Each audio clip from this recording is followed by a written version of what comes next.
এরা হায়ার করছে আনসার সন্ত্রাসী। ওটা আমরা নিউজ দেখেছি, আপনি নেমে এসে আমি একদিন বাধ্য হয়ে ম্যাক্সিমাম অবস্থায় আমি বলছি যে আপনারা সরে যান, আমরা দেখি কি ঘটনা ঘটছে, তারপরে আপনারা আসেন। তো গেল 15 বছরে বাংলাদেশের 3 জন প্রধান বিচারপতির এই হচ্ছে পরিণতি। তো আইন, আদালত, বিচার, মানবাধিকার কি আছে আসলে বাংলাদেশে? এলিনা আপা, প্লিজ ক্যারি অন।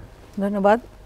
আমি মাইলস্টোনের যে মর্মান্তিক দুর্ঘটনা ঘটেছে সে সকল যারা শহীদ হয়েছে, শিশু, অভিভাবক এবং শিক্ষক, তাদের প্রতি শ্রদ্ধা জানাচ্ছি, এবং যারা আহত হয়ে এখনও কষ্ট পাচ্ছে মহান আল্লাহ যেন তাদেরকে সুস্থ করে দেন সে কামনা করছি।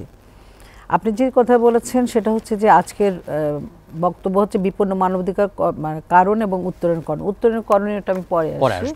আমি মানবাধিকারের বিপন্ন মানবাধিকার কারণ, বিপন্ন মানবাধিকার মানে আপনি আজকে এই সেটে যখন বসে এখন বলছেন বিপন্ন মানবাধিকার মানে এখন পর্যন্ত মানবাধিকার লঙ্ঘন হচ্ছে চরমভাবে, সেজন্য এই বিষয়টাকে আনা হয়েছে। আমি দুই ভাগে ভাগ করতে চাই যে 15 বছরে আওয়ামী লীগের শাসন এবং পরবর্তী 5ই আগস্ট 16 জুলাইয়ের পর থেকে 5ই আগস্টের পর থেকে আমরা যে প্রত্যাশা করছি সেই সরকারের ইয়েটা। আমি যদি হাসিনার সরকারের কথা আপনারা সবাই মোটামুটি আমরা জানি কি ঘটেছে এবং তার প্রেক্ষিতে কি ঘটেছে মানে 16 জুলাই থেকে 5ই আগস্টে।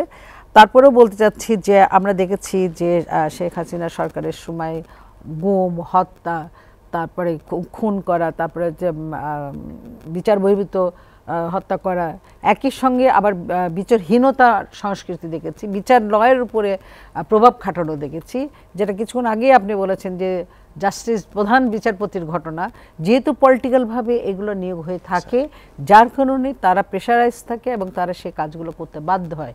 আমরা এও জানি যে সিনহা সাহেব যখন কিছু একটা আইনের ব্যাপারে কথা বলতে গিয়েছেন তখন কিন্তু আমাদের যে সমস্ত ন্যাশনাল সিকিউরিটি ফোর্স যারা থাকে তারা সেই সময় কিন্তু জিজেএফ বলেন, এনএসআই বলেন, আমরা নাম ধরেই আমি বলছি, তারা কিন্তু সেই সময় গভর্নমেন্টের পক্ষ থেকে সেই ফোর্সগুলো খাটাই থাকে, যেটা খুবই খারাপ এবং জঘন্যতম। তিনি বলেছেন তাকে হাউস অ্যারেস্টও করা হয়েছে। এটা এই জায়গাগুলো থেকে জোর করে বের করে দেওয়া বের করা হয়েছে। এই জায়গাগুলো থেকে যতক্ষণ পর্যন্ত আমরা সরে না আসবো, এই যে ন্যাশনাল সিকিউরিটির নাম দিয়ে, ন্যাশনাল সিকিউরিটি মানে হচ্ছে চিফ জাস্টিসকে বের করা না, ন্যাশনাল সিকিউরিটি মানে ন্যাশনাল যে ঘটনাগুলো ঘটছে সেই বিষয়গুলো তারা কিন্তু সত্যতাভাবে কিন্তু সরকারের কাছে রাজনৈতিক গেইনের জন্য ব্যবহার করা হয়ে থাকে।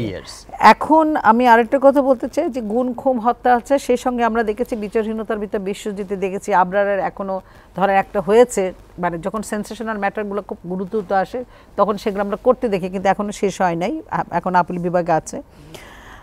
এখন যে জিনিসটা আবার বর্তমানে যেটার কারণে একটা বিশাল প্রেক্ষাপট মানে পরিবর্তন হয়ে গেল, সেই পরিবর্তনের ঘটনাটা কি ঘটছে আমরা ধরেন ইদানিং যেটা দেখতে পাচ্ছি সেটা রেপের ঘটনা প্রচুর পরিমাণ বেড়ে গেছে। বাংলাদেশের ঘর আছে, আদিবাসী আছে, চাকমা আছে, গারো আছে, অমুক মানে বিভিন্ন জাতি আছে, সেটা ঘরে একটা বাড়ির ভিতর ঘর থাকে সেরকম আছে, কিন্তু আমরা একটা ঘরের মধ্যে আছি, সেটা বাংলাদেশি, এটা আমরা বিলং করতে হবে।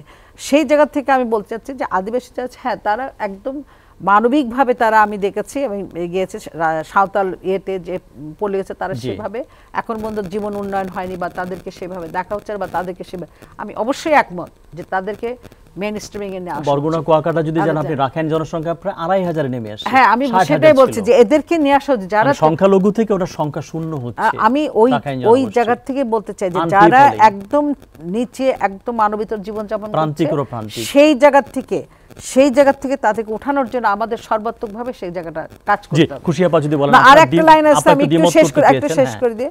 আমার বাড়িতে আমি এই লাইনটা দিয়ে শেষ করে দিই। আমার বাড়িতে একটা ফ্ল্যাট আছে, আওয়ামী লীগের সময় সেই মহিলাকে বের করে দিবে, মানে তার হাজবেন্ড মারা গেছে, সে টাকাটা লোন করছিল সেটা। আমি যে সেখানে যে বললাম আমাদের আরেকটা দাদা আছে, উনি সেক্রেটারি ছিলেন, অ্যাডিশনাল সেক্রেটারি, হিন্দু উনিও, তা বললাম দাদা এক কাজ করেন, আমি তো পাচ্ছি না কারণ আওয়ামী লীগের সন্ত্রাসীরা এখানে ঢুকে গেছে, তারা বলতেছে তো এরা হায়ার করছে আওয়ামী লীগ সন্ত্রাসী। ওটা আমরা নিউজ দেখেছি, আপনি নেমে এসে আমি একদিন বাধ্য হয়ে ম্যাক্সিমাম অবস্থায় আমি বলছি যে আপনারা সরে যান, আমরা দেখি কি ঘটনা ঘটছে, তারপরে আপনারা আসেন। আমি তো মানে ফ্ল্যাটে ইয়েতে প্রেসিডেন্ট ছিলাম, আমি বসে যখন করলাম, যখন বসছি তখন এই মহিলাকে, এই হিন্দু মহিলাকে এত অশ্লীলভাবে এতভাবে খারাপ কথা বলেছে যে আমি কল্পনা করতে পারবো না। এক পর্যায়ে যখন পিস্তল ধরছে যে আপনি ইয়ে দিবেন কিনা, তখন আমি উঠে দাঁড়িয়ে বলেছি যে ঠিক আছে আপনি যদি পিস্তল ধরেন ইয়ে করেন আমরা দেখতে পাচ্ছি। যাই হোক ওখানে অনেক ঘটনা ঘটার এক প্রেক্ষাপটে আমি যখন তার আরেকজনকে বললাম যে আপনারা তো হিন্দু সম্প্রদায়ের একটা বড় একটা অর্গানাইজেশন আছে, আসেন না সেখানে যা বলেন, কারণ এরা তো আওয়ামী লীগের সন্ত্রাসে, আপনারা বলে সেটা কাজ দেবে, উনি যান নাই। তাহলে এখানে প্রশ্ন হচ্ছে সংখ্যালঘুর দ্বারা সংখ্যালঘুরা মানে নির্যাতন, সে পাশে দাঁড়ায় নাই নাকি একটা সাইকোলজিক্যাল ফিয়ার কিন্তু কাজ করে। এখন আমরা দাঁড়াইছি একটা দেশের সংখ্যালঘু আমি আপনি বুঝবো না, আমরা যারা মেজরিটি। উন্নতকরণের কি প্রস্তাব আমরা আসলে সামনে পেতে পারি সেই বিষয়ে এলিনা আপা আপনি যদি বলেন যে করণীয় কি, আসলে কি পয়েন্ট আছে আমাদের করণীয় মধ্যে? আমি এখানে সরাসরি যেতে চাই, যেহেতু আমাদের আলোচক বৃন্দ অনেক আছে। বিচার বিভাগ সংস্কার সবচেয়ে গুরুত্বপূর্ণ, কারণ বিচার বিভাগের যে অবকাঠামো আছে, আমাদের যে পরিমাণ জাস্টিস এবং আমাদের লোকজন দরকার বা বিল্ডিং দরকার, সে অবকাঠামোর একদম দুর্বল অবস্থা আছে। আমাদের কোথাও কোথাও আছে এমন অবস্থা যে জাজ, অনেক জাজ ঢাকার মধ্যে যারা সকাল থেকে দুপুর পর্যন্ত করে, তারপরে নিচে নেমে যায় আবার আরেকজন ওঠে। এই যে কথায় আমি যে একটা কথা বলবো, অবকাঠামো দুর্বল নেই, অবকাঠামো যেখানে যেই পরিমাণ থাকা দরকার তার চেয়ে অনেক বেশি গুণ করা হয়েছে বিগত গভর্নমেন্ট। আমাদের 38 লক্ষ মামলা পেন্ডিং, তার সাথে সংযুক্ত হয়েছে এই যে জুলাইয়ের আগস্টের মামলা, এবং আবার বিডিআর এর মামলা তো চলছে। আমি সেই অবকাঠামো প্রায় 40 লক্ষ মামলা ঝুলে আছে।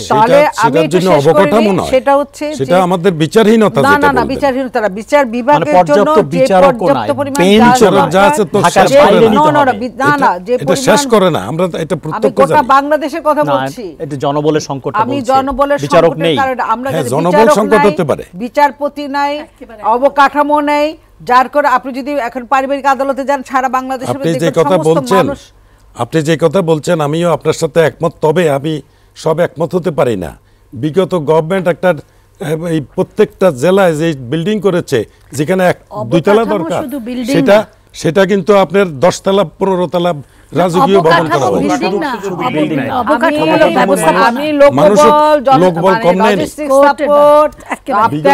আমি একটু শেষ করি, আপনি বেশি স্পেসিফিক যদি বলেন, ঢাকার বাইরে যে হাইকোর্টের বেঞ্চ স্থাপন করা, কেমন বিচারক লাগবে, কত আছে একটু যদি বলেন তাহলে বুঝতে সুবিধা হবে। হাইকোর্ট পর্যন্ত একটু পরে আসেন, আমি আগে সারা বাংলাদেশের বিচার বিভাগের যে অবকাঠামো স্ট্রং করার জন্য যে দক্ষ লোক জনবল দরকার সেটা নেই। আমার যে নারী শিশু মামলা সবচেয়ে বাংলাদেশের বেশি, তাদের যে একটা রেস্ট হাউস বা ঢাকা আমরা যেটাকে বলে হয় যে সাক্ষীর উইটনেস প্রোটেকশন, সে প্রোটেকশনের কোনো জায়গা নেই। যারা এসে বসবে ওই জায়গাটা, তাদের সে বসার সিটিং অ্যারেঞ্জমেন্ট না থাকার জন্য আমরা সাক্ষী আনতে পারি না। সারা বাংলাদেশে এটাই চিত্র। দেশটাকে শক্ত মজবুত করতে চান, তাহলে দলীয় চাপ, রাজনৈতিক চাপ, দলের লোক না নেওয়া, আর দলীয় চাপ বন্ধ করতে হবে 2 জায়গায়, একদম টপ টু লেভেল বা নিচে পর্যন্ত মনিটরিং, এবং এটা হবে গণতন্ত্র চর্চা থাকতে হবে রাজনৈতিক দলের মধ্যে প্রথমে, এবং সেখান থেকে সব জায়গায় রাজনৈতিক দলের মধ্যেই কোনো গণতন্ত্র, অভ্যন্তরীণ গণতন্ত্রের চর্চা। হ্যাঁ, রাজনৈতিক দল, সকল রাজনৈতিক দল, কাউন্সিল হতে হবে, নেতা নির্বাচন সব গণতান্ত্রিক ভাবে। আমি শর্টকাট করছি কেন, যে আমি ব্যাখ্যা দিচ্ছি না। আর পুলিশ সংস্কার অলরেডি 2007 সালে হয়েছে, পুলিশ সংস্কারের একটা করা হয়েছিল, যেটা যখন যে সরকার থাকে তখন সেই সরকার এসে বলে যে আমি করে ফেলবো, তারপর কেউ করে না, রিপোর্টটা হয়েছে পর্যন্ত।